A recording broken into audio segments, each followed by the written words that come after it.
Welcome to मैटजियो classes. मैटजियो classes में आपका स्वागत है। ज्योग्राफी के थर्ड पार्ट जो कि हम लोगों का क्लाइमेटोलॉजी था, जलवायु विज्ञान, तो उसका हम लोग ने टेस्ट लिया था और टेस्ट में जो आपके क्वेश्चंस थे उन्हीं को अब हम लोग सोल्यूशन करने जा रहे हैं। तो टेस्ट का सोल्यूशन क्या होगा, क्योंकि देखिए टेस्ट के जो क्वेश्चन होंगे या सोल्यूशन होंगे तो उस सोल्यूशन को अगर आप ध्यान से देखेंगे तो बहुत आसानी से बहुत सारी चीजें समझ में आएंगी एग्जाम में क्वेश्चन कैसे अटेम्प्ट किए जाते हैं। इसका मतलब ये नहीं कि सोल्यूशन में सिर्फ आंसर को डिफाइन कर दिया बस, सारी चीज कैसे हम किसी क्वेश्चन का आंसर लगा पा रहे हैं, कैसे हम उसको एलिमिनेट करते हैं, कैसे हम इंक्लूड करते हैं, ये सारी चीज आप सोल्यूशन के थ्रू सीख लेते हैं। तो अब देखिए जो सोल्यूशन है वो क्या है या किस तरह से हम लोग इसको जो है आपके क्वेश्चन को सॉल्व करते हैं। तो पहले क्वेश्चन पे आते हैं। पहला क्वेश्चन है, स्थानीय पवनों में संबंधित कौन सा जोड़ा असंगत है। असंगत होने का मतलब क्या हुआ? असंगत होने का मतलब यह हुआ कि मैच नहीं कर रहा है, अनमैच्ड है। तो ये चिनूक पवन उस किसके साथ जो है आपकी बताई गई है? यूएसए के साथ। तो यूएसए के रॉकी पर्वतों की ढालों पर चिनूक चलती थी जिसको स्नो ईटर नाम दिया गया था। सही है, इसका मतलब ये सही है। फिर अगर आप देखेंगे तो पंपीरू पवन कहां की थी? दक्षिण अमेरिका के अर्जेंटीना और उरुग्वे देश में चलती थी। यहां पे दक्षिण अफ्रीका लिखा है, इसके मतलब यही असंगत है। शामल पवन इराक की है, इराक में शामल पवन चलती थी। और जोंडा जो है वो अर्जेंटीना की थी, इसलिए ये जो बी वाला पार्ट है ये असंगत है।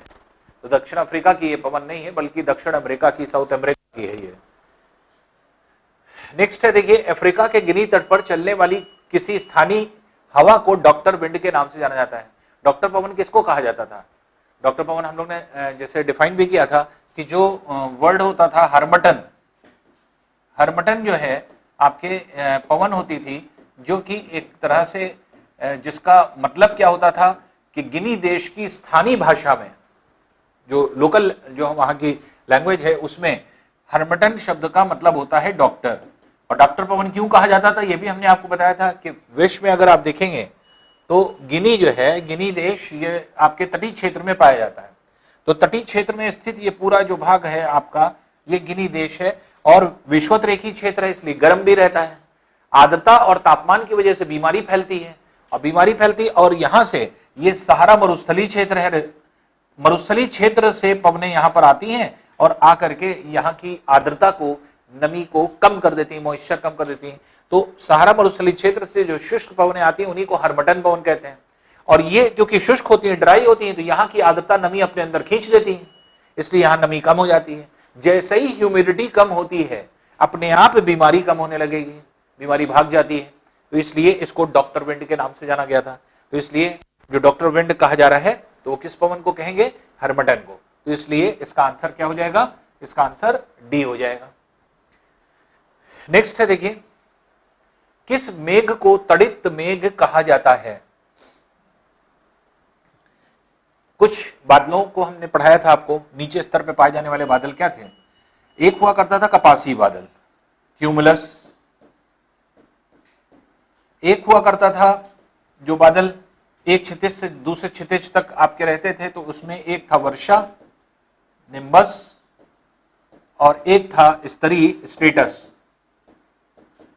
ये बादल हुआ करते थे। और क्यूमुलस और स्टेटस से मिलकर के एक ऊर्ध्वाधर बादल चढ़ता था जो गहरे रंग का होता था, जिससे गरज चमक के साथ तूफानी वर्षा होती थी। ये क्या था? क्यूमुलोनिम्बस, सॉरी क्यूमुलस और निम्बस से मिलकर, स्टेटस से नहीं। तो इससे क्यूमुलोनिम्बस होता था। तो इसको कपासी और इसको वर्षा बादल कहते हैं, तो इसलिए इसको कंबाइंड रूप से क्या कहा जाता था? कपासी वर्षा बादल। जो तड़ित मेघ हुआ करता था जिससे गरज चमक होती थी, तूफान आता था, बिजली चमकती थी, तो ये जो है आपके ये होती, यही पूछा जा रहा है कि तड़ित मेघ, तड़ित मतलब होता है थंडर, तो लाइटनिंग जो आपके होती है, तो तड़ित मेघ कहा जा रहा है जिसमें की आवाज होती है और जो है आपके एक तरह से बिजली चमकती है। तो वो कौन से बादल हो जाएंगे? कपासी वर्षा, क्यूमुलोनिम्बस। तो क्यूमुलस निम्बस जो क्लाउड हैं वो आपके एक तरह से वर्षा वाले जो है आपके बादल कहलाएंगे।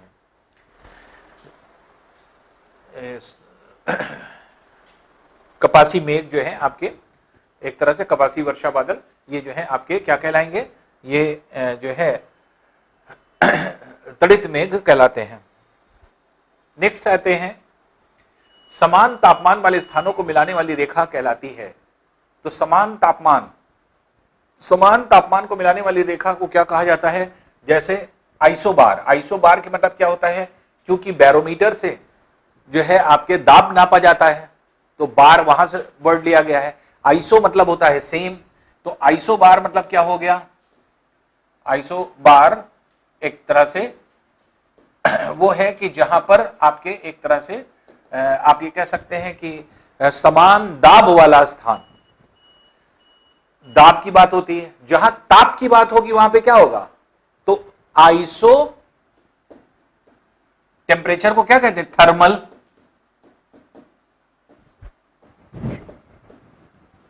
तो ये क्या होगा, आइसोथर्मल।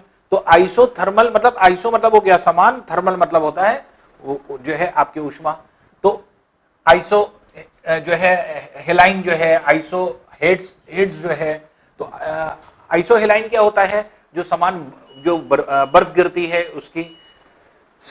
आइसो हाइट्स क्या होता है, जिसमें कि आपके समान ऊंचाई वाले जो है आपके स्थान होते हैं। आइसोथर्म जो होते हैं समान तापमान वाले हैं, तो इसलिए समान तापमान वाली रेखा कह रहा है कि समान तापमान वाले स्थानों को मिलाने वाली काल्पनिक रेखा को क्या कहा जाता है, तो आइसोथर्मल कहा जाएगा। तो थर्मल क्या है, ऊष्मा से संबंधित है, तो थर्मल जो है ऊष्मा संबंधित है। आइसोथर्मल के मतलब हुआ सेम टेम्परेचर, तो सेम हीट, तो सेम हीट के मतलब समान तापमान, तो समान तापमान वाले स्थानों को मिलाने वाली रेखा को आइसोथर्म कहते हैं।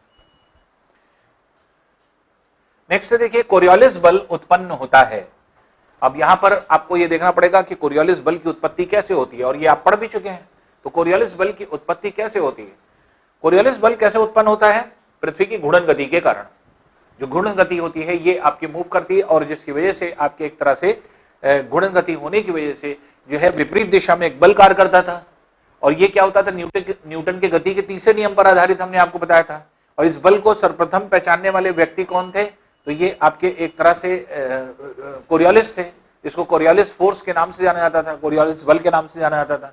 तो कोरियोलिस बल जो है आपके एक तरह से कहां पर लगता है, क्षेत्र में। तो विषुवत-रेखीय क्षेत्र में आपके कोरियोलिस बल कार्य करता है। तो उष्णकटिबंधीय क्षेत्र आप कह सकते हैं। तो पूर्व से पश्चिम दिशा की ओर लगने वाले इस बल को, क्योंकि पृथ्वी कैसे घूम रही है, पश्चिम से पूर्व, तो पूर्व से पश्चिम दिशा में लगने वाला बल जो है ये आपके कोरियोलिस बल होता है। और ये जो है किसके कारण हो रहा है, पृथ्वी की घूर्णन गति के कारण, रोटेशन के कारण। तो पृथ्वी के रोटेशन की वजह से ऐसा हो रहा है। तो पृथ्वी के वायुदाब के अंतर से नहीं होता, वायुदाब पेटियों के कारण ये भी नहीं है जो लगता है, पृथ्वी की घूर्णन गति यही है कारण है। तो रोटेशन ऑफ द अर्थ पर डिपेंडेंट है आपके ये, इसलिए पृथ्वी की घूर्णन गति के कारण जो है कोरियोलिस बल की उत्पत्ति होती है।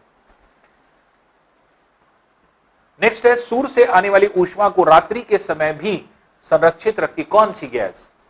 हम लोग ने अलग अलग वायुमंडल में गैसें पढ़ी थी, और इन गैसों को हम लोग ने पढ़ा था अलग अलग जो है उनकी प्रॉपर्टीज होती थी, जिसमें से कार्बन डाइऑक्साइड गैस को क्या कहा गया था, हम लोग ने डिफाइन किया था कि उसको जो है ग्रीन हाउस गैस कहते हैं। ग्रीन हाउस गैस क्यों कहा जाता था, क्योंकि वो आने वाली ऊष्मा को इंटैक्ट रखती थी, अर्थात पुनः परावर्तित कर देती थी पृथ्वी पर, जिसकी वजह से पृथ्वी का औसत तापमान सदैव बना रहता था। तो इसलिए ऐसे कंडीशन में कार्बन डाइऑक्साइड गैस जो है आपकी ऊष्मा को संरक्षित रखने वाली जो है आपकी गैस है। तो यही पूछा जा रहा है, सूर्य से आने वाली ऊष्मा को रात्रि के समय भी संरक्षित रखती है, कौन रखेगा, तो कौन हो जाएगा, कार्बन डाइऑक्साइड। तो कार्बन डाइऑक्साइड गैस जो है आपके संरक्षित रखती है। नेक्स्ट है देखें, कपासी वर्षा बादल पाए जाते हैं। अभी जस्ट हम लोग ने बताया आपको कपासी वर्षा बादल क्या होते हैं या किस तरह से पाए जाते हैं। अब यहां पर जो है आपके क्षोभ मंडल के निचले भागों में, क्षोभ मंडल के ऊपरी भागों में, नाइट्रोजन में या फिर ओजोन में, तो कपासी वर्षा बादल के बारे में आपने जो है पढ़ा, और उसमें आपने देखा कि कपासी वर्षा बादल को जैसे अभी हमने डिफाइन किया है यहां पे, तो बादलों को बताया था हमने। और ये कपासी वर्षा बादल, जैसे कपासी बादल जो है आपके एक तरह से कपास की तरह होता था जो कि पाया जाता था, उसी तरह से जो है आपके एक तरह से निम्बस बादल होता था, स्तरीय बादल होता था। ये सभी बादल क्या होते थे? निम्न स्तरीय बादल होते थे, जो कि 2 किलोमीटर के नीचे होते थे। तो क्षोभ मंडल का निचला भाग आप मान लीजिए कि क्षोभ मंडल के निचले भाग में ज्यादा होते थे, ऊपरी भाग में भी होते हैं लेकिन नीचे भाग में सबसे ज्यादा होते हैं। फिर ऊपरी भागों में क्या होता था? तो ये जो है आपके एल्टो, एल्टो मतलब होता है मध्य, जो मध्य बादल होते हैं। तो एल्टो क्यूमुलस, ये मध्य स्तरीय बादल है। एल्टो निम्बस, जब एल्टो शब्द लग गया इसके मतलब मध्य वाले बादल हैं, निम्बस। और फिर एल्टो स्टेटस,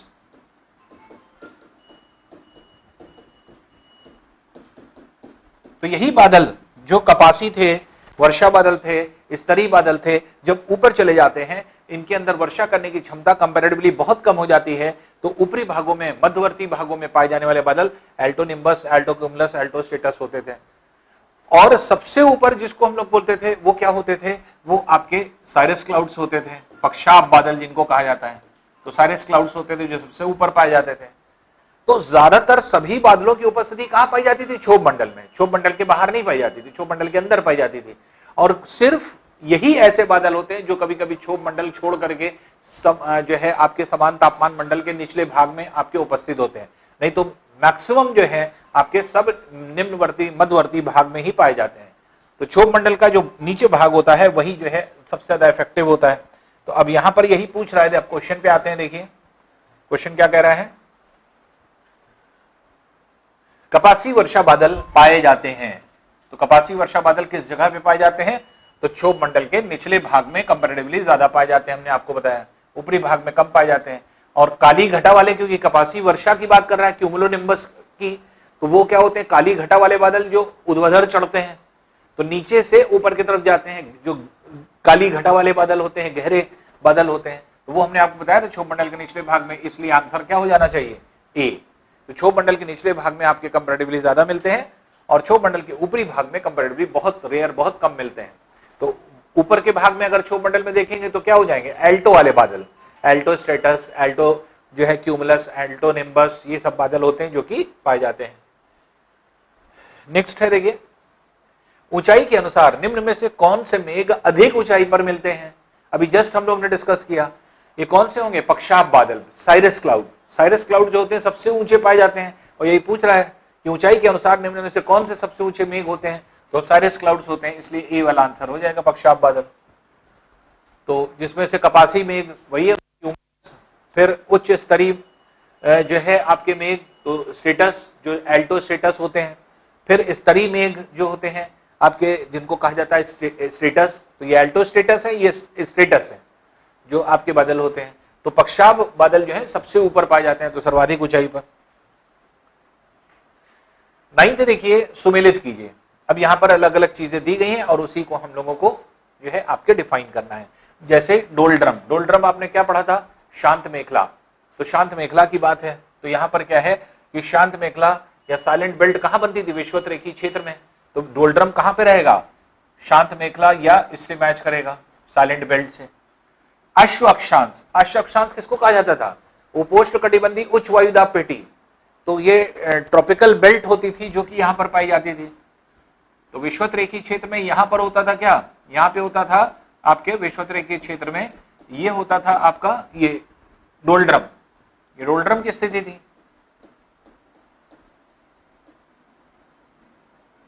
यहां पर अगर देखें तो इस जगह पर जो पाया जाता था बादल, इसको अगर हम लोग देखें तो इस जगह जो आपके एक तरह से वायुदाब पेटी पाई जाती थी, वो क्या हुआ था? अश्व अक्षांश। ये 30 से 35 डिग्री उत्तर अक्षांश पे पाई जाती थी। तो अश्व अक्षांश को कह रहा है, तो 30 से 35 डिग्री उत्तर अक्षांश पे अश्व अक्षांश, हॉर्स लैटिट्यूड हो जाता था। व्यापारिक पवनें, तो यहां पे हम लोग ने पढ़ा था कि जो आपकी ये उच्च दाब की पेटी है, उच्च दाब की पेटी से निम्न दाब की पेटी की ओर पवनों का प्रवाह होता है। तो ये जो आपके एक तरह से पवनें होती हैं वो सब ऐसे चलती हैं। तो ये क्या होती थी? व्यापारिक पवन। अब पछुआ पवनें ये होती थी, इस दिशा में जाती थी, ऐसे पछुआ पवनें ऐसे जाती थी। तो ये जो आपके व्यापारिक पवन है, व्यापारिक पवन क्या होती थी? पूर्व दिशा से आती थी, इसलिए पूर्वैया भी कहते थे इनको। और ये पछुआ पवन पश्चिम दिशा से जाती थी, इसलिए पछुआ इसको कहा जाता था। तो पूर्वैया जो व्यापारिक पवन है वो पूर्वैया पवन पूर्वी पवन हो जाएगी, फोर्थ से मैच करेगी। और शीतोष्णकटिबंधीय क्षेत्र में पछुआ चलती है, तो पछुआ क्योंकि उच्च अक्षांशों पे शीतोष्णकटिबंधीय क्षेत्र में चलती है, सब ट्रॉपिकल रीजन में, टेम्परेट रीजन में, तो ये जो है टेम्परेट रीजन में चलने वाली पछुआ पवन होती है। तो अब इसको मैच करिए, A2 B1 C4 D3, A2 B1 C4 D3 ये वाला है, ये ए वाला आंसर हो जाएगा इसका। तो ए जो है इसका आंसर है।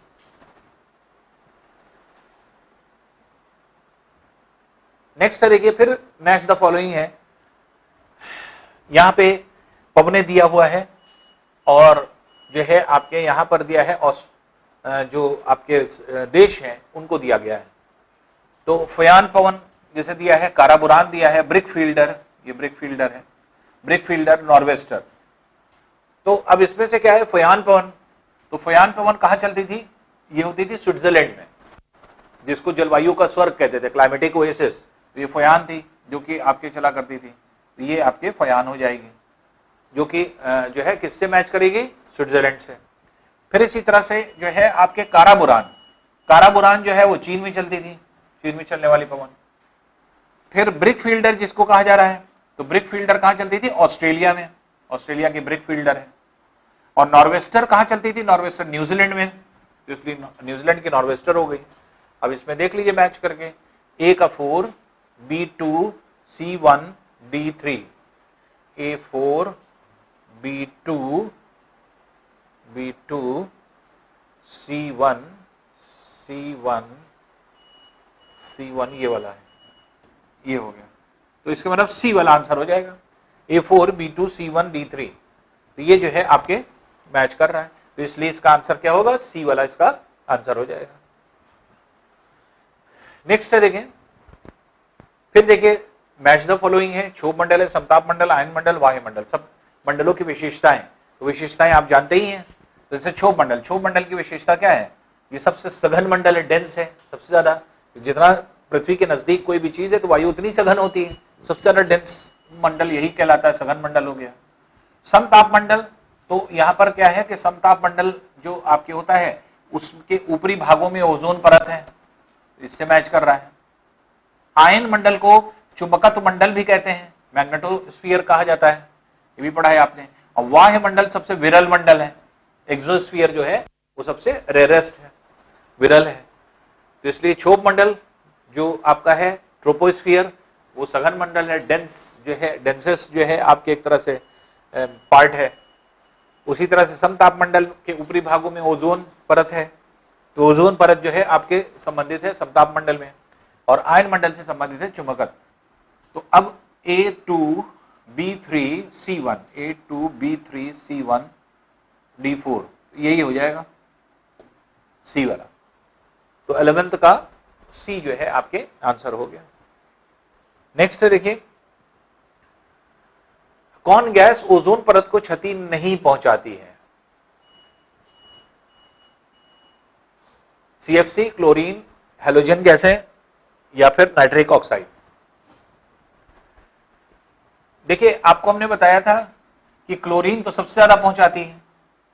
क्लोरीन जो है नवजात ऑक्सीजन से एफिनिटी रखती थी, और एफिनिटी रखने की वजह से क्या है, पूरी तरह से नवजात ऑक्सीजन को जकड़े रहती थी, जिसकी वजह से जो है आपके क्लोरीन तो क्षति पहुंचाती है।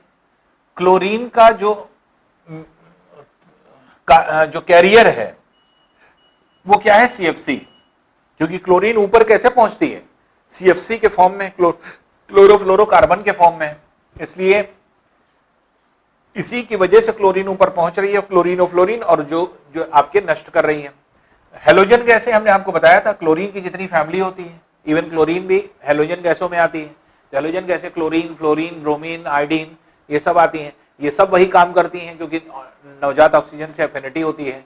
और नाइट्रिक ऑक्साइड कोई क्षति नहीं पहुंचाती, बल्कि नाइट्रस ऑक्साइड पहुंचाती थी। नाइट्रस ऑक्साइड अगर पहुंच जाए, क्योंकि ऊपर जाते जाते वो नाइट्रस ऑक्साइड अपने आप नाइट्रिक ऑक्साइड में कन्वर्ट हो जाती है, ऑक्सीजन से कंबाइन करके, क्योंकि एटमॉस्फेयर में ऑक्सीजन है। नाइट्रस ऑक्साइड अगर पहुंचती है तब ऑक्सीजन से ऊपर वाले ऑक्सीजन, टूटने वाले ओजोन के ऑक्सीजन से क्रिया करती है। लेकिन नीचे ही उसको ऑक्सीजन मिल जाती है, इसलिए ऊपर तक पहुंचते पहुंचते नाइट्रस ऑक्साइड लिबरेट भी होगी तो ऊपर तक पहुंचते पहुंचते नाइट्रिक ऑक्साइड हो जाएगी, और जब नाइट्रिक ऑक्साइड हो जाएगी तो ना तो ऑक्सीजन से क्रिया करेगी, नवजात ऑक्सीजन से क्रिया करेगी। तो इसलिए जो है आपके यही आंसर हो जाना है कि इससे जो है आपके क्षति नहीं पहुंचती, क्योंकि यही आपको बताना था कि इससे क्षति जो है आपके नहीं पहुंच रही है। नेक्स्ट देखिए फिर से सुमेलित करने का, कि जो आपके पवनें दी गई हैं, इन पवनों को देश से, स्थान से जो है आपको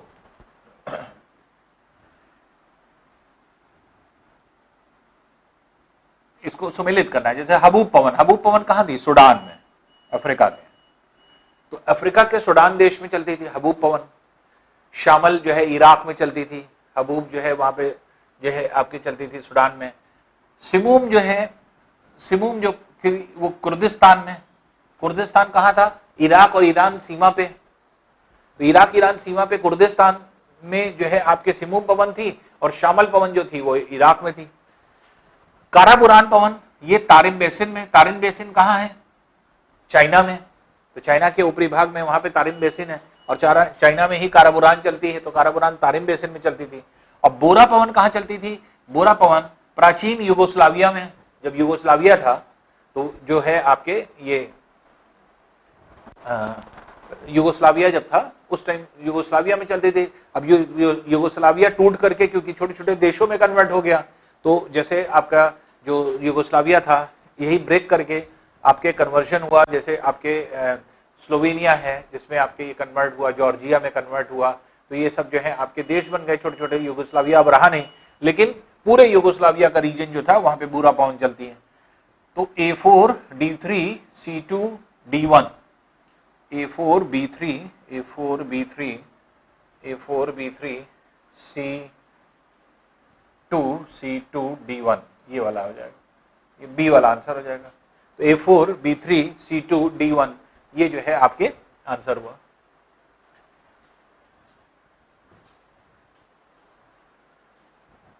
नेक्स्ट देखिए कौन सा असत्य नहीं है। असत्य नहीं है इसके मतलब क्या हुआ? असत्य मतलब फॉल्स, और कह रहा है फॉल्स नहीं है इसके मतलब क्या है? ट्रू है। इसके मतलब पूछ रहा है कौन सा ट्रू है, तो कौन सा असत्य नहीं है। अब देखिए अपने शब्दों में फंसा दिया उसने। तो कौन सा असत्य तो समझ में आ रहा है, लेकिन असत्य नहीं है तो डायरेक्ट ये ना पूछ रहा है कि कौन सा सही है, बल्कि कौन सा असत्य नहीं है। तो असत्य नहीं है मतलब ट्रू है। तो इसमें से ट्रू आपको ढूंढना है क्या क्या, कौन कौन सी जो है आपकी जो स्टेटमेंट है, 4 स्टेटमेंट दिए गए और इन 4 स्टेटमेंट में से कौन से सही है। अब देखिए जैसे ब्लिजार्ड पवन एशियाई रूस में प्रवाहित होती है। तो ब्लिजार्ड पवन कहां पे चलने वाली पवन थी? तो ब्लिजार्ड जो है एशियाई रूस नहीं बल्कि यूरोपीय रूस में, यूरोपियन कंट्रीज में चलने वाली पवन है, इसलिए ये स्टेटमेंट गलत है।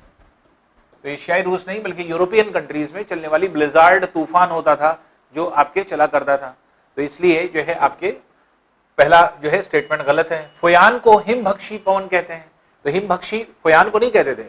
फुयान जो थी वो चिनूक की भांति पवन थी, और चिनूक को क्या कहा जाता था? जो यूएसए में रॉकी पर्वतों की ढालों की हिम को पिघला लेती थी, इसलिए उसको स्नो ईटर कहते थे। तो इसलिए ये भी स्टेटमेंट गलत है। तमिलनाडु के कोरोमंडल तट पर लाल वर्षा होती है। तो तमिलनाडु के कोरोमंडल तट पर, तो कोरोमंडल तट जो है आपके एक तरह से अगर कहा जाए तो वहां पे लाल वर्षा होती है। तो कोरोमंडल के लाल वर्षा कोरोमंडल के तट पर नहीं होती तमिलनाडु के, बल्कि कहां होती थी? केरल के मलाबार तटीय क्षेत्र में। तो केरल के मलाबार तटीय क्षेत्र में, इसके मतलब ये भी स्टेटमेंट गलत है। हरमटन को डॉक्टर पवन कहते हैं, सही है स्टेटमेंट। तो इसके मतलब कि पहला, दूसरे, तीसरे गलत है, चौथा सही है, और यही पूछ रहा है कि कौन सा सही है। तो केवल 4 ये बी वाला आंसर हो जाएगा। तो केवल चौथा जो है आपके यही सही है, बाकी जो है ये गलत है। नेक्स्ट आते हैं, कौन असत्य है? तो असत्य मतलब फॉल्स, गलत है। ठीक है, अब इसमें गलती आपको बताना है कि कौन सा गलत है। तो ये जो है आपके 3 स्टेटमेंट दिए गए हैं, और इन 3 स्टेटमेंट को आपको जानना है कि हाँ क्या चीज सही क्या चीज गलत है। जैसे पहला है आयन मंडल में DEG परत पाई जाती है, तो आयन मंडल में DEF परत थी और G परत कहां थी, जहां आयन मंडल अंत कर जाता था, तो DEF परत पाई जाती थी, जहां DEG कहा है, इसके मतलब ये गलत स्टेटमेंट है, ये फॉल्स देखना था, इसका मतलब पहला वाला गलत है। दूसरा स्टेटमेंट देखें, वायुयान का संचालन समतापमंडल के निचले भागों में होता है, तो वायुयान का संचालन समतापमंडल के निचले भाग में होता है नहीं, बल्कि वायुयान का संचालन जो है आपके कहां पर होता है, ये क्षोभ मंडल के ऊपरी भागों में होता है, तो समताप मंडल के निचले भाग में नहीं होता। समताप मंडल के निचले भाग में मेनली क्या होता है, बहुत रेयर केस में आप वायुयान को ले जाते हैं, वायुयान का वो ट्रैक नहीं है, वहां पर क्या चलता है, वहां पर जेट विमान चलते हैं, तो जेट विमान का संचालन अगर कहता है तो समताप मंडल में होता है, तो क्षोभ मंडल के ऊपरी भाग में होता है, इसलिए ये भी स्टेटमेंट गलत है, दूसरा वाला गलत है। फिर अगर देखें तो दक्षिण ध्रुव में दिखने वाली ध्रुवी ज्योति को अरोरा बोरियालिस कहते हैं, तो अरोरा बोरियालिस दक्षिण ध्रुव से दिखने वाली ज्योति है, ये भी गलत है। तो दक्षिण, जैसे अरोरा मतलब प्रकाश होता है, तो बोरियालिस मतलब उत्तरी स्थित, तो नॉर्थ पोल से दिखने वाली अरोरा बोरियालिस थी, और जो आपके साउथ पोल से दिखती थी वो क्या थी, वो अरोरा ऑस्ट्रालिस थी, तो जो है दक्षिण ध्रुव से दिखने वाली अरोरा ऑस्ट्रालिस थी, बोरियालिस नहीं थी, इसका मतलब ये तीनों गलत है, पहला दूसरा तीसरा। ये कौन सा फॉल्स है यही पूछ रहा है, तो 1 2 3 सी वाला आंसर इसका हो जाएगा, कि सी वाला जो है इसका गलत आंसर है।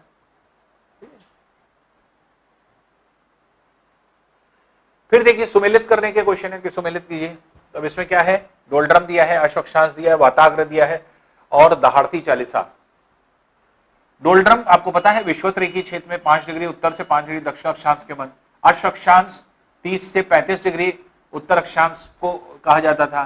वाताग्र कहां बनता था, वाताग्र के लिए हमने आपको बताया था फ्रंट कैसे बनता था, तो यहां पे अगर आप देखें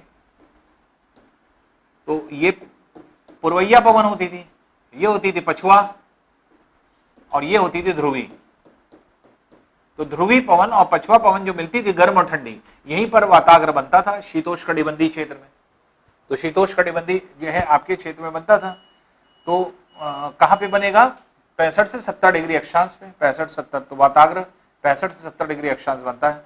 दहाड़ती चालिसा कौन सी थी, ये आपके एक तरह से पछुआ पवन थी जो 40 डिग्री दक्षिण अक्षांश पर चलती थी, तो इसलिए दहाड़ती चालिसा या गरजती चालिसा के नाम से जाना जाता था। तो अब देखिए A3 B2 C4 D1, A3 B2 A3 B2 C4 D1 ये वाला हो जाएगा ए वाला, तो ये मैच कर रहा है A3 B2 C4 और D1, तो इससे आपने इसको जो है आपके एक तरह से कंबाइन कर लिया, तो ये है आपके देखा कि मैच किससे कर रहा है, ए वाले से मैच कर रहा है, इसलिए आंसर इसका कितना हो जाएगा, ए इसका आंसर हो जाएगा। आइए नेक्स्ट क्वेश्चन देखते हैं, कौन सत्य है, ट्रू निकालना है। पहला है फेरेल के नियम के अनुसार उत्तरी गोलार्ध में पवनें अपनी दिशा से दाईं ओर विस्तृत हो जाती हैं, एकदम सही है। उत्तरी गोलार्ध में क्या होता था कि आने वाली पवनें जो होती थी अपनी दिशा से दाईं ओर होती थी कि बाईं ओर होती थी, दाहिनी ओर, और दक्षिण गोलार्ध में बाईं ओर। यही कह रहा है कि फेरेल के नियम के अनुसार उत्तरी गोलार्ध में पवनें अपनी दिशा से दाईं ओर विस्तृत हो जाती हैं, तो सही है स्टेटमेंट, ये है आपके पहला स्टेटमेंट। सिरोकू पवन स्पेन, फ्रांस और इटली में प्रवाहित होती है, तो सिरोकू पवन कौन सी पवन थी, ये सिरोकू पवन जो थी आपके एक तरह से अगर आप देखें तो कौन सी पवन हुआ करती थी, तो हम लोगों को यहां देखेंगे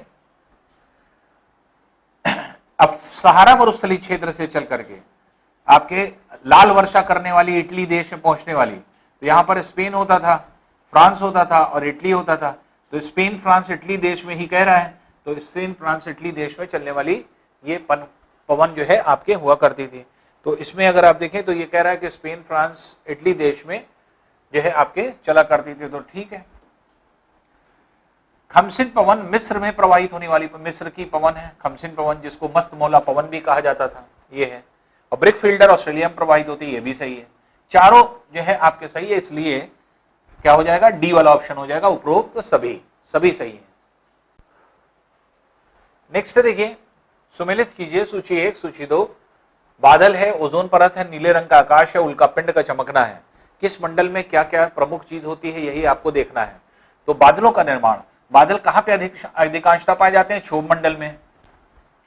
ओजोन परत कहां है? अधिकांश भाग समताप मंडल में स्थित है, कुछ भाग मध्यमंडल में भी है।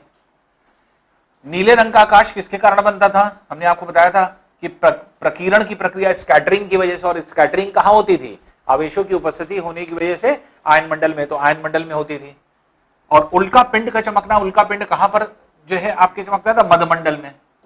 तो मेटियोर्स जिनको कहा जाता था, जो टूटता तारे की तरह चमकता था, ऐसा लगता था कि टूटता हुआ तारा है।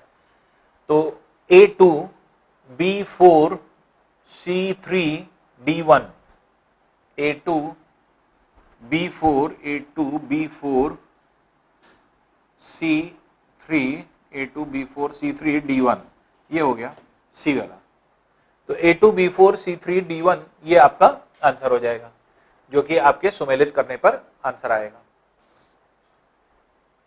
नेक्स्ट है देखिए, फिर से देखिए, सूची 1, सूची 2 दिया है, दो लिस्ट दिया है, लिस्ट 1 लिस्ट 2। लिस्ट 1 में दिया है आपके पवने और लिस्ट 2 में दिया है उनके स्थान। जैसे पुरगा पवन, पुरगा पवन कहां पे चलने वाली है? अंटार्कटिका में, टुंड्रा क्षेत्र में चलने वाली पवन थी, तो इसलिए जो है आपके टुंड्रा पवन हो जाएगी। सनतना पवन, सनतना पवन कहां चलती थी? कैलिफोर्निया में, तो कैलिफोर्निया के क्षेत्र में चलने वाली पवन थी जो चला करती थी। तो इसमें अगर आप देखेंगे,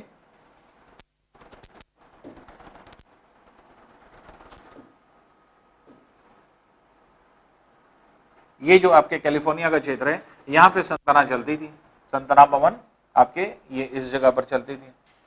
शामल पवन आपको पता है इराक में चलती है, शामल। सिमूम जो है इराक ईरान सीमा पर चलती थी। फिर इसी तरह से जो नॉर्वेस्टर है वो न्यूजीलैंड में चलती है। अब पूछा क्या क्या क्या है? शामल है, ब्रिकफील्डर पूछा गया है, और पुरगा, पुरगा अंटार्कटिका में चलती है। और ब्रिकफील्डर जो चलती है, ब्रिकफील्डर ऑस्ट्रेलिया में चलती है। ऑस्ट्रेलिया में चलने वाली जो है पवन को ब्रिकफील्डर कहा जाता है। तो इसलिए अगर आप देखेंगे तो जो आंसर दिया हुआ है इसका क्या हो जाएगा? ब्रिकफील्डर कहां की है? ऑस्ट्रेलिया की है इस समय। और शामल कहां की है? इराक की है। तो इसलिए ए के साथ 4 मैच हो रहा है, बी के साथ 3, सी के साथ 2, डी के साथ 1। A4 B3 ए होगा, C2 D1 सी वाला आंसर हो जाएगा इसका भी। तो ये सी आंसर है इसका।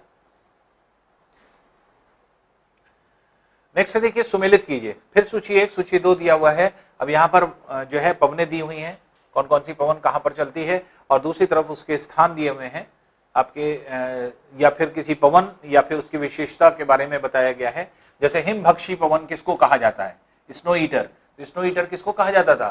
संयुक्त राज्य अमेरिका के रॉकी पर्वतों की ढालों पर चलने वाली चिनूक पवन को। तो चिनूक पवन जो है आपके एक तरह से ये है क्या? हिमभक्षी पवन, स्नो ईटर जिसको कहा जाता है। जलवायु का स्वर्ग किसको कहा जाता था? फुयान को, जो कि स्विट्जरलैंड में जो है आपके क्लाइमेटिक ओएसिस के नाम से जानी जाती थी। तो जलवायु का स्वर्ग। डॉक्टर पवन किसको कहा जाता है?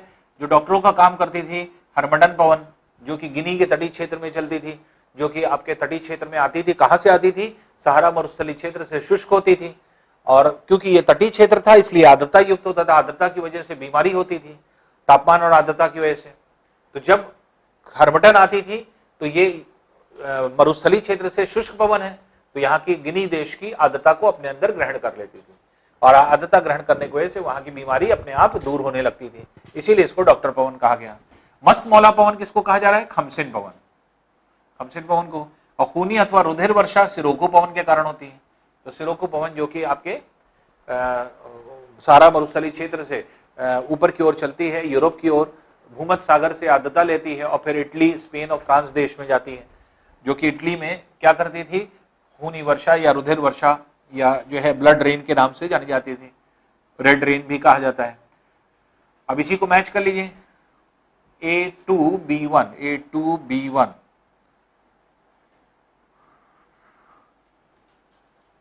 C4 A2B1 C4 D3 E5 ये वाला है,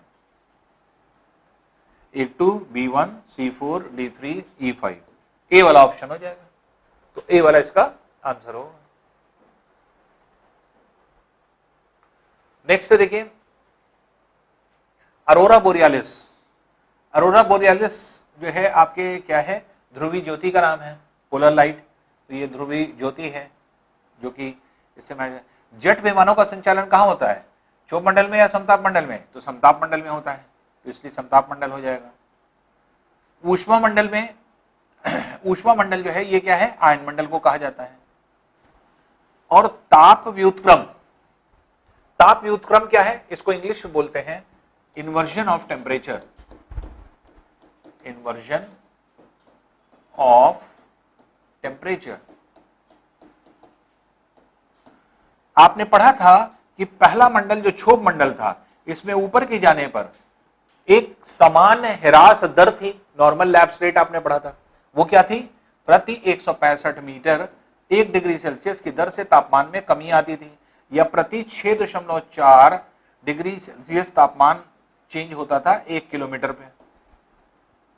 6.4 डिग्री सेल्सियस तापमान कम हो जाता था जो है आपके इसमें जो है 1 किलोमीटर ऊपर जाने में प्रति किलोमीटर। तो ऊपर जाने पर पृथ्वी की सतह से बाहर की तरफ निकलने पर टेम्परेचर में कमी आती थी। यदि कुछ कारणों से, चाहे वो ग्रीन हाउस इफेक्ट हो या किसी बादलों की उपस्थिति हो, ऊपर की ओर जाने पर तापमान घटने के बजाय बढ़ने लगे, तो वो इनवर्स रिएक्शन कहलाएगा। उल्टा काम हो रहा है ना, इनवर्स हो रहा है। इनवर्स मतलब क्या होता है, उल्टा। तो सतह को छोड़ करके जैसे से आप ऊपर जाएंगे तो हमेशा तापमान क्या होता है, तापमान हमेशा घटता है, अगर कोई कारण नहीं है तो। कारण ही की वजह से बढ़ता है, अन्यथा जैसे से आप पृथ्वी की सतह से ऊपर जाएंगे उतना ज्यादा तापमान घटता जाएगा। क्यों? क्योंकि वायुमंडल कैसे गर्म होता था, तो हमने आपको बताया था संवहन चक्र से, डायरेक्ट नहीं गर्म होता था। जो सूर्य का इंसुलेशन होता था, सूर्य का जो इंसुलेशन है वो पृथ्वी की सतह को परिगर्म करता है, और सतह के संपर्क में आने वाली वायु गर्म होकर के ऊपर की तरफ उड़ जाती है, ठंडी वायु नीचे बैठ जाती है। तो ये जो आपके चक्र चलता है, संवहन चक्र, ये संवहन चक्र की वजह से पूरा वायुमंडल गर्म होता है। तो ऊपरी भाग से गर्म होता हुआ नहीं आता, नीचे से ऊपर की तरफ गर्म होता है। तो इसलिए जैसे से हम सतह को छोड़ते हैं टेम्परेचर कम होता चला जाता है। तो इसलिए टेम्परेचर कम होने के बजाय यदि बढ़ने लगे तो इसी को कहा जाता है ताप का व्युत्क्रम, इन्वर्जन ऑफ टेम्परेचर। तो इन्वर्जन ऑफ टेम्परेचर मतलब टेम्परेचर इनवर्स हो गया, उल्टा हो गया। तो टेम्परेचर का इफेक्ट उल्टा हो गया, सतह को छोड़ करके बाहर की ओर जाने पर टेम्परेचर को घटना चाहिए था, बढ़ने लगा, इसी को इन्वर्जन ऑफ टेम्परेचर कहा जाता है। तो इन्वर्जन ऑफ टेम्परेचर पूछ रहा है, कहां होता है, पहले मंडल में होता है। तो ताप व्युत्क्रम हिंदी में इसको बोलते हैं और इंग्लिश में बोलते हैं इन्वर्जन ऑफ टेम्परेचर। कहां पे होगा, पहले मंडल, क्षोभ मंडल में। तो ट्रोपोस्फियर में जो है आपके ये होता है। तो अब देखिए A4 B3 C2 D1, A4 B3 C2 D1 ये है, तो ये वाला हो जाएगा डी वाला option, A4 B3 C2 D1। तो ये आपका आंसर हो गया डी। ठीक है, नेक्स्ट देखें, वायुमंडल में पाई जाने वाली गैसों का घटता क्रम है। तो अब देखिए सिंपल सी बात यह है कि हम लोग ने स्टार्टिंग में पढ़ा था कि मोस्ट ऑफ द गैस क्या होती है, नाइट्रोजन और ऑक्सीजन, और ट्रेसेस में पाई जाती है कार्बन डाइऑक्साइड। इनकी परसेंटेज मात्रा भी हम लोग ने पढ़ी थी, 78.09% लगभग ये हुआ करती थी, 78%, और 20.99% जो है लगभग होती थी ऑक्सीजन, और 0.03% हुआ करती थी कार्बन डाइऑक्साइड। तो लगभग 78% इसको आप मान सकते हैं जो आपकी होती थी। ये 20% लगभग मान सकते हैं, 21% मान सकते हैं। तो सबसे ज्यादा कौन है, नाइट्रोजन, फिर ऑक्सीजन और फिर कार्बन डाइऑक्साइड, और घटता ही क्रम पूछ रहा है। सबसे ज्यादा नाइट्रोजन, ऑक्सीजन और फिर उसके बाद कार्बन डाइऑक्साइड, ये ए वाला हो जाएगा, घटता हुआ क्रम। तो पाई जाने वाली गैसों का घटता क्रम, घटता क्रम मतलब पहले आपको ज्यादा वाली गैस रखनी है, फिर उससे कम वाली गैस रखनी है, और फिर सबसे कम वाली गैस जो है आपके रखनी है। तो इस तरह से अगर हम देखें तो ये जो है आपका पहला आंसर हो गया। 23 है, कौन सुमेलित नहीं है? अब देखिए यहां पर घास के मैदान दिए हैं, आपको याद होगा घास के मैदान हम लोग ने पढ़े थे, और घास के मैदान जो दिए हैं उसमें कौन कौन सी घासें हैं? पंपास है, माटोग्रासो है, लियानोस है, कैंपोस है। पंपास घास के मैदान अर्जेंटीना में पाए जाते हैं, पंपास ही है। कैंपोस जो होते हैं वो ब्राजील में पाए जाते हैं। लियानोस जो होते हैं ये वेनेजुला में पाए जाते हैं। और एक और कौन सी थी? कैंपोस, माटोग्रासो। माटोग्रासो भी ब्राजील में पाया जाता है। माटोग्रासो भी यहां पे माटोग्रासो है।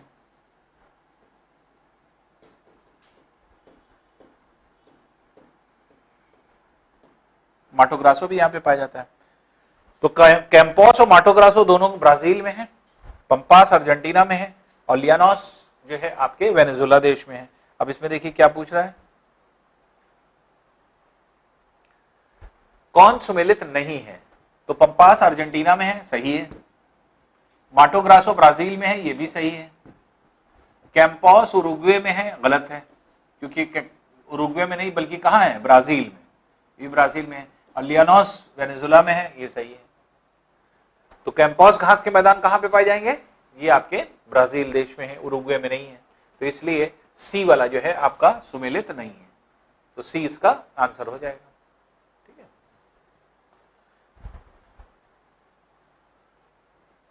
24th है, कौन असत्य है? असत्य है मतलब फॉल्स है, गलत कौन है? अल्फा अल्फा घास सर्वाधिक पौष्टिक घासें होती हैं, एकदम सही है। विश्व की सर्वाधिक पौष्टिक घासें अर्जेंटीना में मिलती हैं, अल्फा अल्फा। अल्फा अल्फा घास जो है अर्जेंटीना की है, जहां पर इसीलिए भैंस पालन बहुत ज्यादा है। कैटल रेयरिंग जो है आपके सबसे ज्यादा पाई जाती है अर्जेंटीना में, इसीलिए दूध का उत्पादन बहुत ज्यादा है अर्जेंटीना में। तो दूध का उत्पादन है आपके एक तरह से जो है जितना भी मिल्क प्रोडक्ट है वो सब बहुत ज्यादा मात्रा में अर्जेंटीना में होता है। तो उसकी वजह क्या है? कैटल रेयरिंग जो है वो सबसे ज्यादा जो है कहां पे पाई जाती है? यहाँ। किसकी वजह से? अल्फा अल्फा घास। अल्फा अल्फा घास सर्वाधिक न्यूट्रिशियस गैस है, सबसे ज्यादा न्यूट्रिशियस घास मानी जाती है। माटो ग्रासो ब्राजील में पाया जाने वाला वृहद क्षेत्र है, बिल्कुल। माटो ग्रासो एक वृहद पठार है, माटो ग्रासो नाम का, जहां पर माटो ग्रासो घासें विकसित होती हैं। तो माटो ग्रासो एक पठार का नाम है जो कि ब्राजील देश में है। तो पूरे पठारी क्षेत्र है जहां पर पाई जाने वाली घासों को माटो ग्रासो ही कह देते हैं, लेकिन घास से ज्यादा पठार क्षेत्र जो है वो आपके एक तरह से ज्यादा जो है एक तरह से फेमस है। कैंटरबरी न्यूजीलैंड का प्रसिद्ध शहर है जहां जो है क्रिकेट मैच होता है। तो कैंटरबरी को अगर आप देखेंगे तो कैंटरबरी जो है आपके घास क्यों कहा गया था न्यूजीलैंड में? तो न्यूजीलैंड के घासों को कैंटरबरी घास इसलिए कहा गया था क्योंकि जो आपके एक तरह से घास के मैदान है तो वो आपके एक तरह से कैंटरबरी शहर में है ऐसा नहीं है। कैंटरबरी नाम का शहर है ही नहीं न्यूजीलैंड में, लेकिन वहां के घास के मैदानों को जो है आपके कैंटरबरी कहा जाता है। तो वहां पर एक प्रसिद्ध शहर नहीं बल्कि वहां पे एक छोटा सा कस्बा है, कैंटरबरी नाम का छोटा सा गांव टाइप का है, आप ये कह सकते हैं कि आपके छोटा प्लेस है, और वहां पर जो है आपके एक तरह से घास के मैदान जो है ये जो है पाए जाते हैं। तो कैंटरबरी जो क्षेत्र है वहां पर घास तो पाई जाती है, लेकिन प्रसिद्ध शहर है जहां क्रिकेट मैच होता है, क्रिकेट मैच नहीं होता। तो ये तो है, कैंटरबरी है न्यूजीलैंड में, लेकिन एक प्रसिद्ध शहर के रूप में नहीं है, एक प्रसिद्ध शहर नहीं है कैंटरबरी जहां पर आपके एक तरह से क्रिकेट मैच होता है। तो क्रिकेट मैच कैंटरबरी में नहीं होता, तो इसलिए ये गलत है स्टेटमेंट 3। स्टेटमेंट 4 देखें, पुस्तास घास यूरोप की घास है, सही है। खासतौर से कहां पर जो है आपके एक तरह से हंगरी देश, हमने आपको बताया था हंगरी देश में सबसे ज्यादा होती है। तो यूरोप के हंगरी देश में सबसे ज्यादा पुस्तास घासें पाई जाती हैं। तो पहला, दूसरा, चौथा सही है, गलत कौन सा? तीसरा। तो तो इसलिए, और गलत ही निकालना था आपको फॉल्स, तो इसलिए केवल 3, तो ए वाला हो जाएगा। केवल 3 जो है वो आपके गलत है, तीसरा वाला गलत है। फिर देखिए 25वां है क्वेश्चन, सवाना के समतुल्य निम्न में से कौन से घास के मैदान है? तो हमने आपको बताया था दो चीजें, एक होता है आपके उष्णकटिबंधीय घास के मैदान, ट्रॉपिकल ग्रासलैंड्स, जिसको हमने आपको बताया था घने वृक्षों के साथ ऊंची ऊंची घनी घास होती है। और ट्रॉपिकल घासें किसको कहा जाता है? ट्रॉपिकल घासें उनको कहा जाता है जो बहुत ही ज्यादा टेम्परेचर और वर्षा वाले रीजन में होती है, इसका मतलब ज्यादातर इक्वेटोरियल रीजन में होती है। तो इक्वेटोरियल रीजन में पाई जाती है जो है आपके ये घास, और कुछ घासें होती है जो टेम्परेट रीजन की होती है, ठंडे प्रदेश की। तो आपको याद होगा हमने सारी घासों को आपको डिफाइन किया था कौन कौन सी घास कहां कहां होती है। तो उसको अगर आप देखें तो कुछ घासें तो ये बना ही दिया है हमने, कैंपस है, लियानोस है, पंपास है, फिर यहाँ पे प्रेरीज है, यूएसए में प्रेरीज घास के मैदान है, फिर यूरोप में जो है आपके एक तरह से पुस्तास घास के मैदान है जो हंगरी देश में पाए जाते हैं, फिर सवाना घास के मैदान जो हैं आपके यहाँ होते हैं, अफ्रीका के जो है क्षेत्र में पूरा सवाना घास पाई जाती है पूरे रीजन में। फिर एशिया में स्टेपी घास के मैदान होते हैं, तो ये स्टेपी घासें होती हैं जो एशिया में पाई जाती हैं। डाउन्स घास जो होती है ये आपके होती है ऑस्ट्रेलिया में, और कैंटरबरी घास जो होती है ये कैंटरबरी घास जो है ये पाई जाती है न्यूजीलैंड में। तो अब ये कह रहा है कौन सी घास सवाना के समतुल्य है? तो हमने आपको बताया था कि उष्ण कटिबंधीय क्षेत्र में ये जा रही है कर्क रेखा, ये जा रही है मकर रेखा। तो कर्क रेखा और मकर रेखा के बीच में जो उष्ण कटिबंधीय घास के मैदान है वो केवल 3 है, सवाना, कैंपस, लियानोस। बाकी सब जितने हैं वो ठंडे घास के मैदान है, टेम्परेट रीजन में है। तो इसलिए शीतोष्ण कटिबंधीय घास के मैदान है, बाकी उष्ण कटिबंधीय घास के मैदान ये है। प्रश्न यही पूछ रहा है कि सवाना के समतुल्य कौन सी है, इक्विवेलेंट कौन सी है? तो सवाना के समतुल्य या तो आंसर लियानोस देगा या कैंपस, दो में से एक आंसर देगा। अब आपको देख लेना है कि सवाना के समतुल्य कौन सी है, या तो आंसर में कैंपस ढूंढिए या लियानोस ढूंढिए। अब क्या दिया है वो ऑप्शन पे देखने पे होगा। तो सवाना के समतुल्य निम्न में से कौन से घास के मैदान है? तो सवाना के समतुल्य कौन सा है? कैंपस दिया हुआ है ब्राजील का, या तो ब्राजील का कैंपस दिया जाएगा या लियानोस दिया जाएगा वेनेजुला देश का। तो ये जो है आपके घास के मैदान हो जाता है जो कि इसका सवाना के समतुल्य है, उष्ण कटिबंधीय घास के मैदान के रूप में इसको जाना जाता है। ठीक है,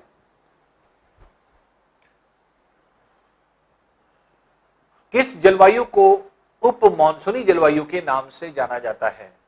अब देखिए उप मानसूनी जलवायु, मानसूनी जलवायु की जैसी जलवायु किसको कहा गया था ये आपको देख रहे हैं। तो एकदम मानसून से मिलती जुलती कौन सी जलवायु थी?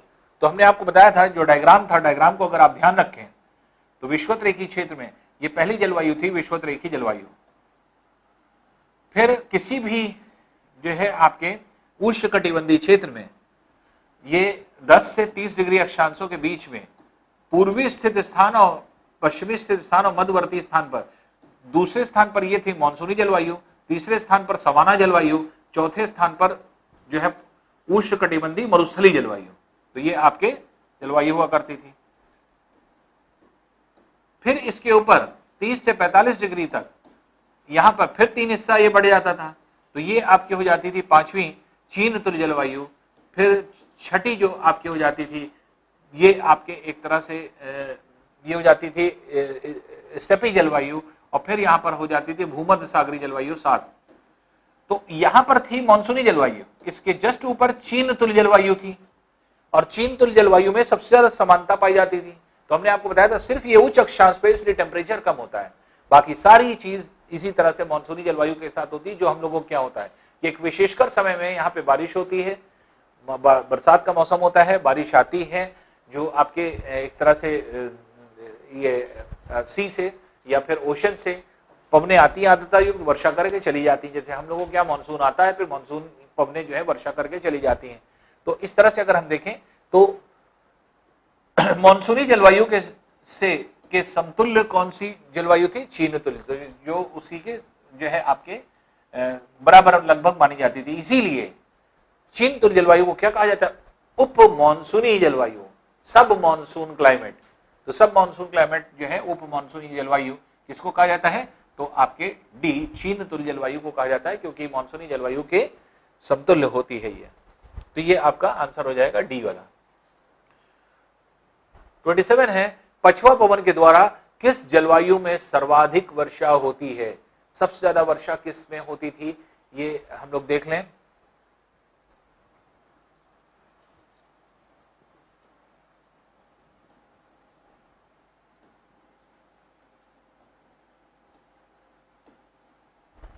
विषुवत-रेखीय जलवायु, फिर मानसूनी जलवायु, सवाना जलवायु, उष्णकटिबंधीय मरुस्थलीय जलवायु, चीन तुल्य जलवायु, स्टेपी जलवायु,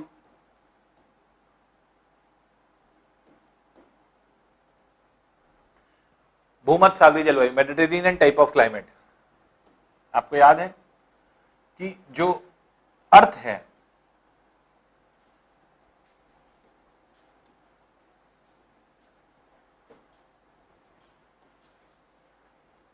विषुवत रेखीय क्षेत्र है, कर्क रेखा है, मकर रेखा है, ये पार्ट है।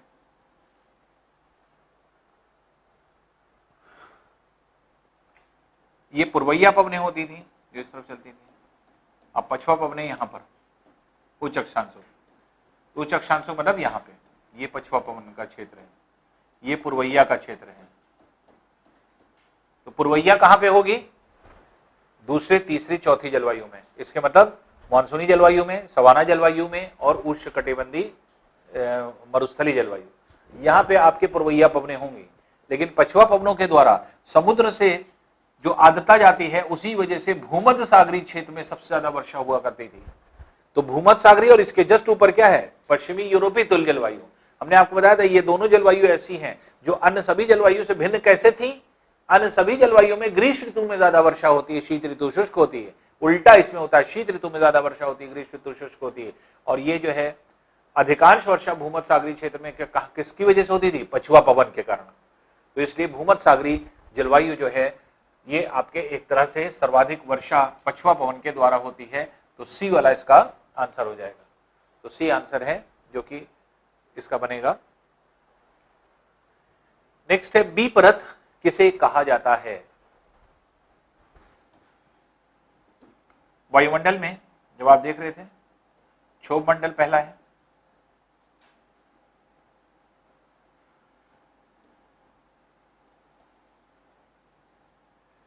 ये क्या हो गई थी? क्षोभ सीमा, ए लेयर, क्योंकि क्षोभ मंडल था, क्षोभ सीमा यहां पे समाप्त हो गई।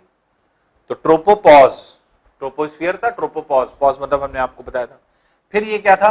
बी लेयर, समताप मंडल यहां पे एंड किया, तो इसको हिंदी में समताप सीमा कहेंगे। और बाकी जो है इसे क्या कहेंगे? स्ट्रेटोपॉज।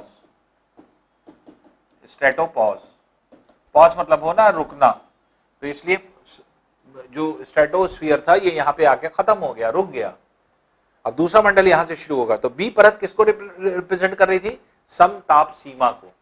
तो समताप सीमा जो है आपके एक तरह से दिया जाएगा, तो समताप सीमा ये ए वाला हो जाएगा।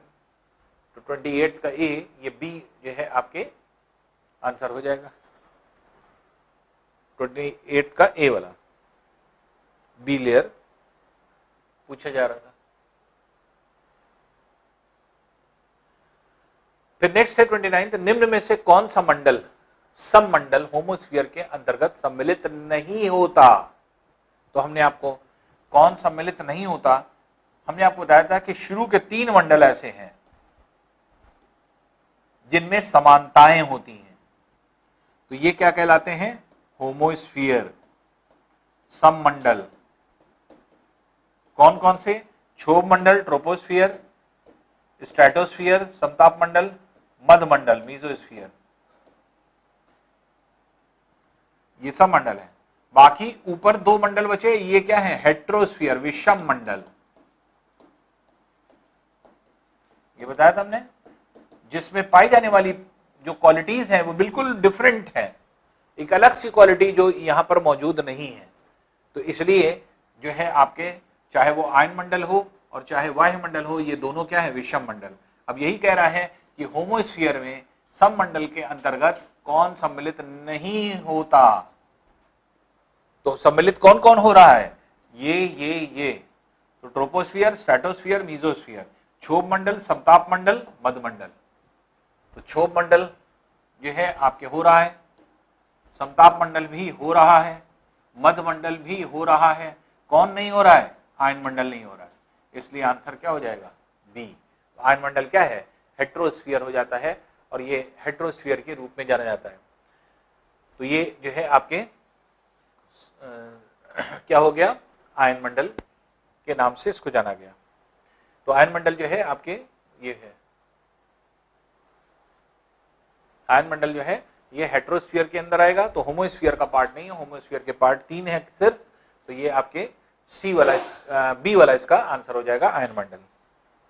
नेक्स्ट है देखें, तापमान की विलोमावस्था, इन्वर्जन ऑफ टेम्परेचर, अभी हमने आपको बताया था किस मंडल में पाई जाती है, पहले मंडल में, क्षोभ मंडल में।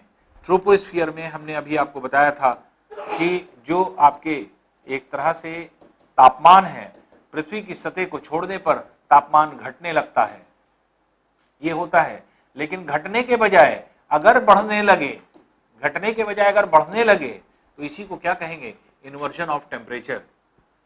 और ये कहां होगा, ट्रोपोस्फीयर, पहले मंडल में होता है। तो क्षोभ मंडल ए में जो है आपके पाया जाएगा। तो क्षोभ मंडल में जो है ऊपर की ओर जाने पर तापमान जो है एक तरह से कम होता जाता है। लेकिन अगर किसी कारणवश, कोई भी कारण हो सकता है, कोई किसी कारण से ऊपर की क्षोभ मंडल में बाहर की ओर जाने पर टेम्परेचर अगर बढ़ने लगे तो उल्टा होने लगेगा, इसीलिए इसे क्या कहा जाता है, तो इसे इन्वर्जन ऑफ टेम्परेचर के नाम से जाना जाता है। 31 है, देखिए, निम्न में कौन सा कथन असत्य नहीं है, असत्य, फॉल्स नहीं है। देखिए, जो शब्द होता है, ये सिविल का क्वेश्चन है, सिविल के क्वेश्चन में यही सब उलटफेर होता है, समझना होता है। सीधे कहता है असत्य है तो असत्य है मतलब फॉल्स है, असत्य नहीं है तो फॉल्स नहीं है। तो एक तरह से नेगेटिव सेंटेंस बना दिया गया है, बस सेंटेंस नेगेटिव बना दिया गया है। ये नहीं कह रहा है कि कौन सा ट्रू है। अगर पॉजिटिव सेंटेंस होता तो हम सीधे सीधे कहते कि कौन सा कथन सही है, लेकिन हम इसको नेगेटिव सेंटेंस बना दिया हमने कि कौन सा कथन असत्य नहीं है। तो असत्य नहीं होने का मतलब सत्य है, इसलिए ट्रू कौन सा है ये आपको देखना पड़ेगा। तो पहले ये चीज क्लियर कर लिया करिए कि आपको ट्रू देखना है कि फॉल्स देखना है। असत्य नहीं है कि मतलब क्या हुआ, कि बार बार कंफ्यूज आप ना हो, इसलिए पहले से आप डिफाइन कर दें, लिख दें यहां क्या है। तो ट्रू की बात हो रही है। तो पहली चीज क्या है, अरोरा ऑस्ट्रेलिस एक ध्रुवी ऊष्मा है। ध्रुवी ऊष्मा नहीं है, पवन है, ध्रुवी ज्योति है। तो पवन भी ना कहें, ध्रुवी ज्योति है, पोलर लाइट है, उसका ऊष्मा से कोई लेना देना नहीं, इसलिए ये इसको गलत कर रहा है। तो अरोरा ऑस्ट्रेलिस एक ध्रुवी ज्योति है, ना कि ऊष्मा है, इसलिए ये पहला वाला कथन गलत है, फॉल्स है। हमें ट्रू देखना है। सामान्य ह्रास दर, नॉर्मल लैप्स रेट प्रति 165 मीटर 1 डिग्री फ़ारेनहीट होती है, सही है? नहीं, ये भी गलत हो गया। क्यों? ऊपर की तरफ जाने पर प्रति 165 मीटर 1 डिग्री सेल्सियस होता है तापमान में कमी। तो ऊपर की तरफ जाने पर, जैसे आप ऊपर जाएंगे तो आपका जो है प्रति 165 मीटर 1 डिग्री सेल्सियस तापमान कम होता जाएगा। इसलिए जो है नॉर्मल लैप्स रेट ये नहीं है, क्योंकि यहां पे फ़ारेनहीट दे दिया है जबकि सेंटीग्रेड है, इसलिए ये स्टेटमेंट गलत है। कपासी बादलों को तड़ित मेघ कहते हैं। तो कपासी बादलों को तड़ित मेघ कहते हैं, क्यूमुलस क्लाउड को नहीं। कपासी वर्षा बादल को, कपासी वर्षा मेघ जो होते हैं उनको तड़ित मेघ कहा जाता है। इसका मतलब ये भी क्या है, गलत है। तो क्यूमुलोनिम्बस जो होते हैं उनको तड़ित मेघ कहा जाता है, थंडर जो है आपके क्लाउड्स कहलाते हैं, तो ये भी गलत है। फिर इसके बाद अब देखिए, वैश्विक तापीकरण के कारण हिम चोटियों की ऊंचाई कम हो रही है। तो यहाँ पे अगर आप देखें तो वैश्विक तापीकरण, आप जानते हैं ग्लोबल वार्मिंग के इफेक्ट आपने पढ़े थे, और ये ग्लोबल वार्मिंग के इफेक्ट में आपने क्या पढ़ा था कि जो आपके एक तरह से हिम की चोटियां हैं वो पिघल रही हैं, तो ग्लोबल वार्मिंग में क्या हो रहा है, ग्लोबल वार्मिंग के कारण गर्मी ज्यादा होने के कारण टेम्परेचर क्या हो रहा है, बढ़ता चला जा रहा है, जिसकी वजह से हिम की चोटियां जो है आपके पिघलती चली जा रही है। तो हिम जो है आपके एक तरह से ग्लेशियर्स से पिघल रही हैं। तो जितने भी आपके पोलर रीजन है वो क्या है, वहां पर हिम की जो है चोटियां जो है वो नीची होती जा रही है पिघलने के कारण। तो यही चीज कह रहा है, वैश्विक तापीकरण के कारण हिम चोटियों की ऊंचाई कम हो रही है। सही है, सही है। तो इसलिए शुरू के 3 स्टेटमेंट गलत हैं, चौथा वाला सही है, तो केवल चौथा सही है, तो इसलिए सी वाला जो है आपके आंसर हो जाएगा। तो केवल 4 जो है वो आपका सही है, बाकी सब 3 शुरू के 3 जो है आपके गलत हैं। तो इसलिए आंसर क्या हो जाएगा, आंसर इसका सी हो जाएगा, केवल 4।